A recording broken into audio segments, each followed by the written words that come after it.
eenyu akka sarracee xaaliyaanii hunkure eenyu paastaan gowwoomee akka biyya gurgure eenyu akka sarracee akka adwaa dhaqe eenyu akka baandaa ta'ee dhiiga dhiiraa gannaqe har'an falmee sirreessa seenaa karaarraa maqeela ከምሸልለው ግጥም ውስጥ አንደበት ጀግንነትን አውርሰውናል።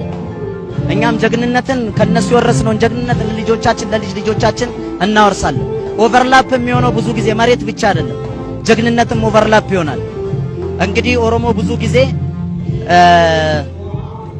የጀግንነቱ ቦታ እንጂ ሚዲያ ላይ አታገኙም ብዙ ጊዜ። አሁን ያለው ትውልድ የጀግንነቱን ቦታ የሚዲያውን ቦታ መገኘት አለበት። ምክንያቱም ለቀማተኞች ድል መስጠት የለበትም ብዬ አምናለሁ። ታሪክ ኦቨርላፕ እንዳይሆን እያንዳንዱን ነገር በጥንቃቄ ማስኬድ አለበት። ይሄ ነው መልእክት አለ መጨረሻ ላይ እስኪ ከማሩ በኔ ትውልድ ላለ ከኔ በላይ ያሉትን ኦፍ ገረራት ሙከሙረኒ ይላል ኦሮሞ። በኔ ትውልድ ያሉትን ኢትዮጵያ የምትባል ሀገር በኦሮሞ አጥንት የቆመች በኦሮሞ ደም የተጣፈች ናት። ለማንም ማሳልፎ መስጠት የለበትም። ዊነር ነኝ ብሎ ማሰብ አለበት። ያገባኛል ብሎ ማሰብ አለበት።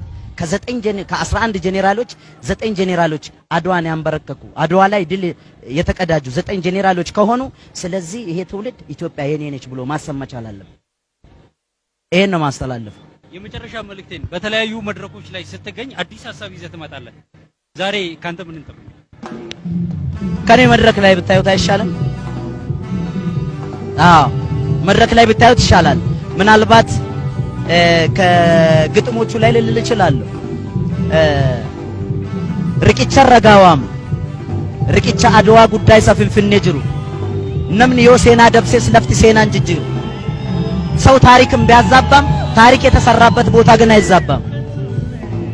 ኤኙ አከሰረጨ ጣሊያኒ ሁንኩሬ ኤኙ ፓስታን ጎቦሜ አከብየ ጉርጉሬ ኤኙ አከሰረጨ ያከ አድዋ ደቄ ኤኙ አከ ባንዳ ተይ ዲጋ ዲራ ገነቄ har'an falme sirreessa seenaa karaarraa maqeelan ይሄ ከምሸልለው ግጥም ውስጥ አንዱ ነው። ታንክ ዩ